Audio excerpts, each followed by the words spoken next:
You spent 12 years in school.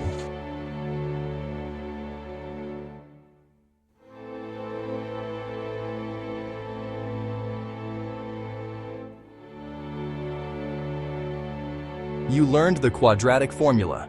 You memorized the periodic table. You learned about photosynthesis, the French Revolution, and how to diagram a sentence.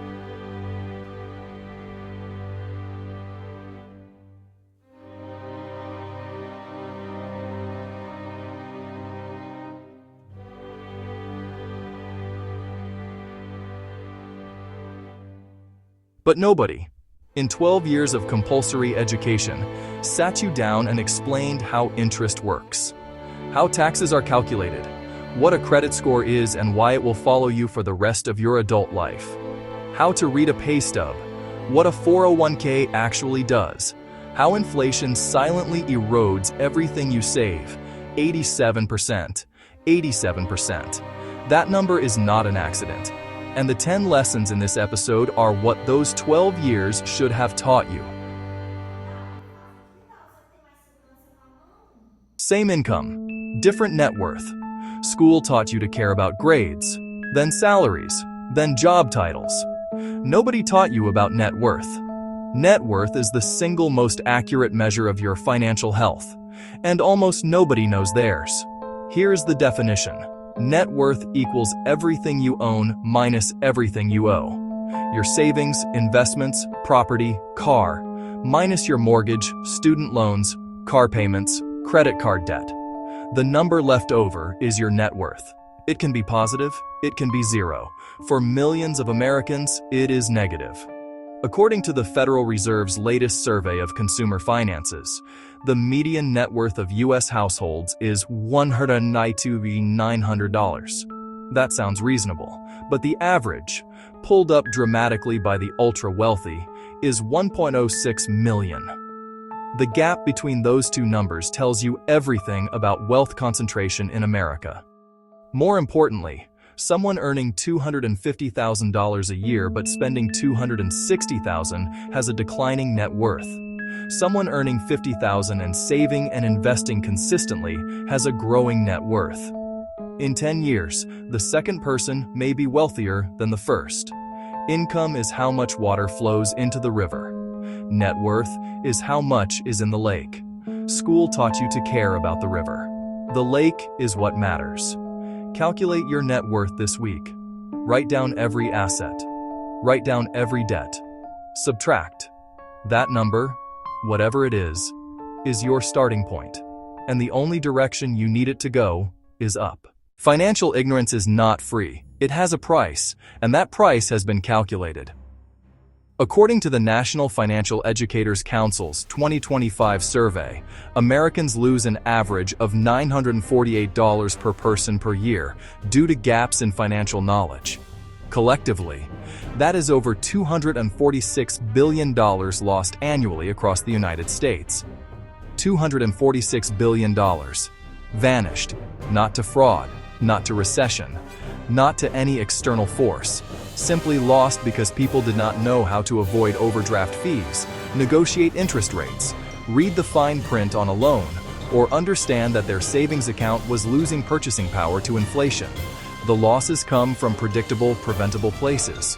Overdraft fees averaging $35 per incident. Late payment penalties. Suboptimal insurance coverage. Carrying credit card balances at 20% when better options exist. Missing employer 401k matching, which is, quite literally, free money left uncollected. According to Vanguard, the average employer matches 50% of employee contributions up to 6% of salary. An employee earning $60,000 who contributes 6% deposits $3,600 per year and receives $1,800 free from their employer. 40% of eligible employees never contribute enough to receive the full match. They are leaving free money on the table every year because nobody taught them what a 401k match is. Nobody taught them. Here is the most expensive lesson in this entire episode, and it cannot be undone. Every year you delay investing is not just a year lost. It is compounding lost. And unlike money, time cannot be recovered, borrowed, or earned back. Person A invests $200 per month from age 22 to 32, 10 years, then stops completely. Never invests another dollar for the rest of their life. Person B waits until 32 and invests $200 per month until age 65, 33 years of consistent contributions. At age 65, assuming a 7% average annual return, Person A has more money than Person B. Person A invested $24,000 total. Person B invested $79,200 total. Person A still comes out ahead because of the 10 years of compounding that Person B can never recover. This is not a trick. This is arithmetic. And it is the reason that financial educators are nearly unanimous. The single most powerful financial decision a young person can make is to begin investing, any amount, as early as possible. The average age Americans start investing, 33. The optimal age to start, according to compound interest math, as close to 18 as possible. The gap between those two numbers costs the average American hundreds of thousands of dollars over a lifetime. School spends 12 years preparing you for a career, not 1 hour teaching you that starting that career's investments at 22 instead of 32 could be worth more than any salary increase you will ever receive. There is a 3-digit number attached to your name that most people did not learn about in school, and it controls, to a remarkable degree, the quality of your financial life, your credit score. And it is not a measure of wealth, it is a measure of behavior. Credit scores in the United States range from 300 to 850. They are calculated based on 5 factors: payment history, 35% of your score; credit utilization, 30%; length of credit history, 15%; credit mix, 10%; new credit inquiries, 10%. A person with a credit score of 800 and a credit score of 600, applying for the exact same 30-year mortgage on the same house, will pay a dramatically different interest rate. The difference in monthly payment can exceed $500. Over 30 years, that is $180,000, paid for the same house to the same bank, simply because one borrower had a lower score. Credit scores also affect car insurance premiums in most states, apartment applications, security deposits, and in some industries, job applications. Your behavior with credit, beginning the moment you turn 18, follows you for decades. The rules are not hidden. They are published by the credit bureaus. They are learnable in an afternoon, but they are not taught in school. And the people who enter adulthood without understanding them pay, literally, for that ignorance for the rest of their financial lives.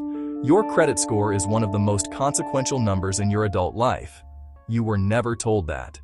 The entire financial education system, to the extent one exists at all, is built around one assumption. You will work. You will earn a salary. That salary is your income. And for 90% of people, that is exactly what happens. Active income, trading time for money, is the only income stream they ever develop. And the fundamental limit of active income is this: when you stop working, it stops. There are 2 other categories of income that school never discusses. The first is passive income, money that arrives without requiring your active labor. Rental income from a property, dividends from stocks, royalties from a book or a piece of music, interest from bonds, a business that runs with employees you've hired. These income streams continue whether you're working, sleeping, sick, or on vacation. The second is portfolio income, capital gains from assets that appreciate, the stock you bought at $50 and sold at $100, the property purchased and sold at a profit. Here is what the tax code reveals about how the system is actually structured. Active income from labor is taxed at rates up to 37%. Long-term capital gains, money earned from investments held over a year, is taxed at a maximum of 20%, in some cases 0%. The government literally taxes working harder at a higher rate than it taxes owning assets that grow. The tax code is a map of exactly which behaviors the system rewards. The wealthiest individuals in America derive the majority of their income from passive and portfolio sources. They pay lower effective tax rates, not because they cheat the system, but because the system was designed with a roadmap that nobody handed to most people growing up. You get a raise, life gets better, and then, somehow, 6 months later, you're just as stretched as before. This phenomenon has a name. Economists call it lifestyle inflation, and it is the reason that most people never build wealth, regardless of how much they earn. Lifestyle inflation is the automatic, almost unconscious tendency to increase spending in proportion to income increases. A Pew Research analysis found that despite significant nominal wage growth over the last 50 years, real wages, adjusted for inflation and lifestyle costs, have barely moved for the median American worker. People earn more, they spend more, they save the same proportion or less. The antidote is a concept called paying yourself first, made famous by financial educator David Bach. Before paying any bill, any subscription, any discretionary expense, you automatically transfer a fixed percentage of every paycheck to savings and investment.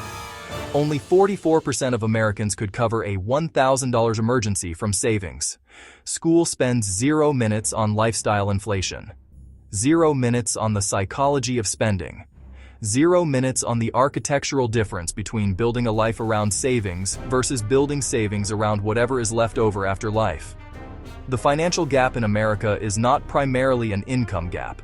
It is a behavior gap, and behavior can be taught. Every few months, sometimes more often, the financial news cycle delivers a version of the same message. Sell now.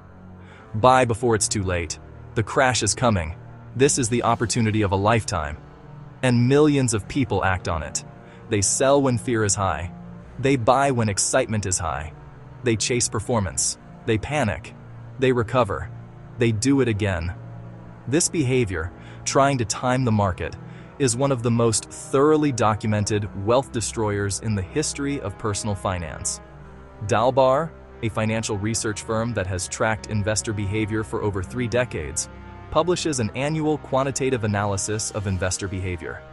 Their 2024 findings are consistent with every prior year. The average equity fund investor earns significantly less than simply buying and holding the index. S&P 500 average annual return, 2004 to 2023, 10.2%. Average equity investor return same period, 6.3%. The gap, nearly 4% per year, compounded over 20 years on $10,000, none roughly $25,000 in lost wealth. The S&P 500 returned an average of over 10% annually between 2004 and 2023. The average investor in equity funds earned 6.3% over the same period. The gap, nearly 4 percentage points per year, is caused almost entirely by buying high and selling low in response to emotion, news, and market noise. A famous study by Fidelity Investments analyzed which of their accounts performed best over time.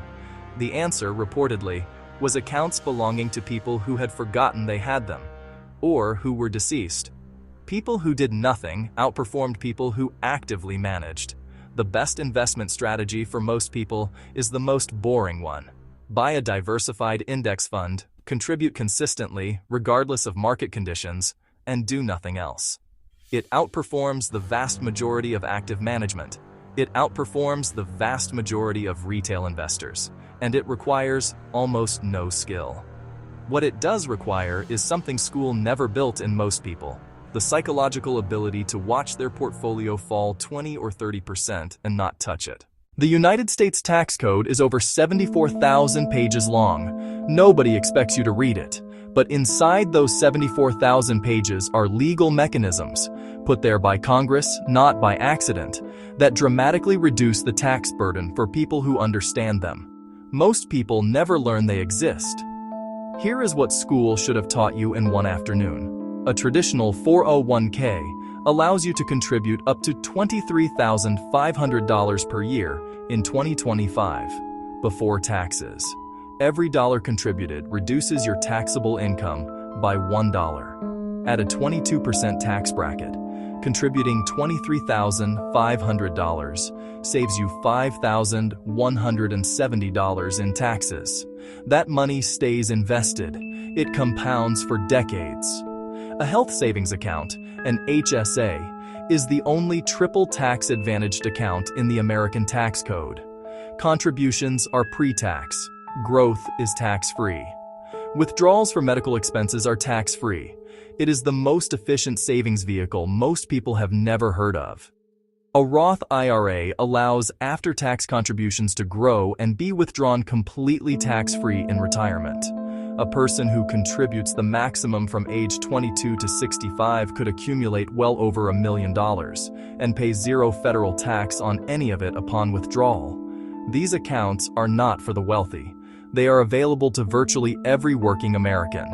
They require no special connections, no accountant, no minimum income. They require only knowledge, which school consistently fails to provide. Only 41% of Americans who are eligible for a 401k actually contribute to one. Only 26% of eligible Americans contribute to an IRA. Here is the financial fact that school is perhaps most reluctant to teach, because it implies that the playing field is not as level as we are told. The most important financial education most wealthy people receive does not come from school. It comes from dinner table conversations, from watching their parents make financial decisions, from being handed a brokerage account at 16 and taught what it is. According to the National Financial Educators Council, only 29% of American states require a personal finance course for high school graduation as of 2025. 75% of adults report they were never taught personal finance during primary or secondary schooling. 41% say they had to learn about money entirely by themselves. The transfer of financial knowledge across generations is as significant a driver of wealth inequality as the transfer of financial assets. Financial literacy is not just a personal skill, it is an inheritance, which is exactly why channels like this one exist, because the information was never secret. It was simply never delivered. Financial literacy is not a life skill, it is a survival skill. We began in a school hallway, lockers, bells, the familiar architecture of 12 years of compulsory education. In those 12 years, across thousands of hours of instruction, the American education system found time to teach the symbolism of the Great Gatsby, the molecular weight of carbon dioxide. The dates of battles and wars ended a century ago. It did not find time to teach compound interest, credit scores, net worth, tax-advantaged accounts, the 3 types of income, the mathematics of lifestyle inflation, the cost of market timing, the mechanics of a 401k match. Not because these topics are too complex, because a 10-year-old can understand compound interest in 15 minutes. Not because these topics are irrelevant, because every single one of them will affect the quality of your life more directly, more persistently, and more measurably than almost anything else you were taught. The reason is structural. The education system was designed during an era when most people worked in factories or farms, when financial decisions were simple and few. The curriculum has barely changed. The financial system it needs to prepare people for is unrecognizable. U.S. adults answer only 49% of basic financial literacy questions correctly, roughly the same level as in 2017. Despite increased awareness, despite the internet, despite a generation of financial content, the needle has barely moved, because access to information is not the same as education. But here is the truth that makes all 10 of these lessons matter. It is not too late for any of it. Net worth can be calculated tonight. Compound interest starts working the moment you invest. A credit score can be rebuilt in 12 to 24 months of consistent behavior. A 401k can be enrolled in tomorrow. The 3 income types can be understood this week. Lifestyle inflation can be interrupted with a single decision. Market timing can be abandoned permanently. Tax-advantaged accounts can be opened before the end of the month. The knowledge can be passed to your children starting tonight. The financial system is complex, but the principles are not, and every single one of them is available to anyone willing to learn. You were not taught this in school. You are learning it now. That is enough. Subscribe to the Money Facts Lab. Share this episode with someone who needed it 15 years ago, and leave a comment. Which of these 10 lessons changed the way you think? I'll see you in the next one.